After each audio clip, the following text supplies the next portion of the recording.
So साथीहरू फेरि पनि स्वागत छ हाम्रो च्यानल लोक्सेवा टेक गाइडमा। आज हामी फेरि सुरु गर्नेछौँ बनरक्षको महत्त्वपूर्ण प्रश्नहरू जुन अस्तिको सेटमा हामीले 10वटा सल्भ गरेको थियो अनि यहाँ हामी हेर्नेछौँ अब 11 नम्बरदेखि प्रश्नहरू। सो सुरु गरौँ 11 नम्बरको प्रश्न। 11 नम्बरमा रहेको छ बाघको वैज्ञानिक नाम के रहेको छ। प्रश्न एकचोटि अझै बुझ्नु होला, बाघको वैज्ञानिक नाम के हो। अप्सन क प्यान्थेरा टिग्रिस वा अप्सन ख प्यान्थेरा लियो वा अप्सन ग प्यान्थेरा पार्डस वा अप्सन ख फेलिज क्याटस र यसको करेक्ट एन्सर के हुन्छ गेस गर्नु त। यसको करेक्ट एन्सर अप्सन नम्बर क प्यान्थेरा टिग्रिस हुन्छ। त्यस्तै अर्को प्रश्न रहेको छ 12 नम्बरमा, शुक्ल फाटा राष्ट्रिय निकुञ्ज केका लागि प्रख्यात छ।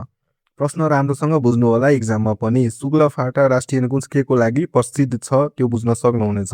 अप्सन रहेको छ क नम्बरमा बारासिङ्गा, खमा बाघ वा अप्सन ग गान्डा, अप्सन ख हात्ती र यसको करेक्ट एन्सर हुन्छ अप्सन नम्बर क बारासिङ्गाको लागि चाहिँ शुक्ला फाटा राष्ट्रिय निकुञ्ज प्रसिद्ध रहेको छ वा प्रख्यात रहेको छ, बुझ्न सक्नुहुनेछ। त्यस्तै रहेको छ 13 नम्बरमा, जटायु रेस्टुरेन्ट भल्चर रेस्टुरेन्ट कुन जिल्लामा पर्दछ। यो चाहिँ रेस्टुरेन्टको बारेमा रहेको छ, किनभने यो अब वनरक्षकमा किन यस्तो क्वेसन सोधेको छ भने हजुरलाई आउन सक्छ सोच। यो किनभने जस्तै यो भल्चरले जटायुको नामले रहेको छ, सो यसलाई सोधिएको रहेको छ प्रश्न। त्यसको अप्सन रहेको छ क नम्बरमा नवलपुर, के नवलपुरमा रहेको छ कि अप्सन नम्बर ख चितवनमा, अप्सन नम्बर क कपिलवस्तु, अप्सन नम्बर ख रूपन्देही र यसको करेक्ट एन्सर हुन्छ अप्सन नम्बर क नवलपुरमा चाहिँ जटायु रेस्टुरेन्ट रहेको छ। त्यस्तै अब हेरौँ 14 नम्बरको प्रश्न, सालको वैज्ञानिक नाम के हो। अप्सन क सोलेरा रोबिस्टा वा अप्सन नम्बर ख डल्बेरिया सिसो वा अप्सन नम्बर घ एकिया क्याच्यु वा अप्सन नम्बर घ बोम्ब्याक्स चिबा र यसको करेक्ट एन्सर हुन्छ अप्सन नम्बर क सोलेरा रोबिस्टो चाहिँ सालको वैज्ञानिक नाम रहेको छ। त्यस्तै 15 नम्बरमा रहेको छ, नेपालमा पाइने सबैभन्दा अग्लो रुख कुन हो। अप्सन क सालको रुख कि अप्सन नम्बर ख सल्ला, अप्सन नम्बर ग देवदार वा अप्सन नम्बर घ मसालाको रुख र यसको करेक्ट एन्सर हुन्छ अप्सन नम्बर क साल चाहिँ नेपालमा पाइने सबैभन्दा अग्लो रुख हो।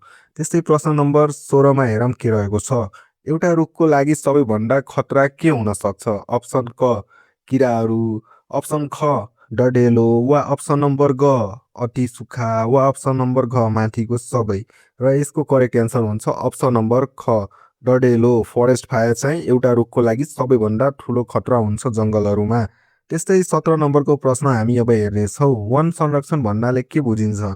अप्सन नम्बर क डढेलोबाट संरक्षण, अप्सन नम्बर ख अतिक्रमणबाट संरक्षण वा अप्सन नम्बर ग अति चरीचरणबाट संरक्षण वा अप्सन नम्बर घ माथिको सबै। प्रश्न एकचोटि अझै बुझ्नु होला, वन संरक्षण केले भनिन्छ। त्यस्तै अप्सन रहेको छ डढेलोबाट संरक्षण फरेस्ट फायरबाट बचाउनु कि वा अप्सन नम्बर ख अतिक्रमणबाट बचाउनु कि ग नम्बर अति चरीचरण मिन्स बढी अब जनावरहरू लगेर त्यहाँको सबै वनजन्तुहरू घाँसहरू चढ्न लगाउनु त्यो खतरा छ कि के हो। वन संरक्षण चाहिँ माथिको सबै गरेर गर्न सकिन्छ, सो यसको एन्सर हुन्छ अप्सन नम्बर घ माथिको सबै। अब हामी हेर्नेछौँ प्रश्न नम्बर 18, हेरोको कुन भाग औषधि बनाउन प्रयोग गरिन्छ। अप्सन क बोक्रा, अप्सन नम्बर ख जरा, अप्सन नम्बर ग फल, अप्सन नम्बर घ पात र यसको करेक्ट एन्सर हुन्छ अप्सन नम्बर ग फल चाहिँ औषधि बनाउन प्रयोग गरिन्छ। त्यस्तै अर्को प्रश्न रहेको छ, खयरको वैज्ञानिक नाम के हो। अप्सन नम्बर क एकिया क्याटिच्यु वा अप्सन नम्बर ख सोरिया रोबिस्टा वा अप्सन नम्बर ग पिनुस रक्सबर्गी वा अप्सन नम्बर ख डले बर्गिरिया सिसो र यसको करेक्ट एन्सर हुन्छ अप्सन नम्बर क एकिया क्याटकेच्यु चाहिँ खैरेको वैज्ञानिक नाम हो। त्यस्तै अब प्रश्न नम्बर 20मा रहेको छ, पलासको रुखलाई वनस्पतिको भाषामा के भनेर चिनिन्छ। प्रश्न एकचोटि अझै बुझ्नु होला, पलासको रुखलाई वनस्पतिको भाषामा के भनेर चिनिन्छ। अप्सन नम्बर क ब्युटिया मोनोस्पर्मा वा अप्सन नम्बर ख प्रिउनिस क्यारिसोइड्स वा अप्सन नम्बर घ बौहिना प्युपिडिया वा अप्सन नम्बर घ फिक्युस रिलिजिसिया र यसको करेक्ट एन्सर हुन्छ अप्सन नम्बर क ब्युटा मोनोस्पर्मा भनेर चाहिँ पलासको रुखलाई वनस्पतिको भाषामा चिनिन्छ। अब हेरौँ 21 नम्बरमा रहेको छ, नेपालको सामुदायिक वनको अवधारणा कहिलेदेखि सुरु भएको छ। अप्सन नम्बर क विक्रम सम्वत 2030 वा अप्सन नम्बर ख विक्रम सम्वत 2035 सालदेखि वा अप्सन नम्बर ग विक्रम सम्वत 2040 सालदेखि वा अप्सन नम्बर ख विक्रम सम्वत 2045 सालदेखि र यसको करेक्ट एन्सर हुन्छ अप्सन नम्बर ख 2035 सालदेखि चाहिँ नेपालमा सामुदायिक वनको अवधारणा सुरु भएको छ। त्यस्तो साथीहरू आजको प्रश्नहरू यही समाप्त हुन्छ र यदि हजुर बनरक्षको तयारी गर्दै हुनुहुन्छ भने हाम्रो च्यानललाई सब्स्क्राइब गरेर नोटिफिकेसन बेल आइकन थिच्न नबिर्सनु होला, किनभने हामी फेरि अर्को सेट लिएर आउनेछौँ बनरक्षण तयारीलाई अझ मजबुत बनाउनको लागि। तबसम्मको लागि धन्यवाद। जय नेपाल। फेरि भेटौँ।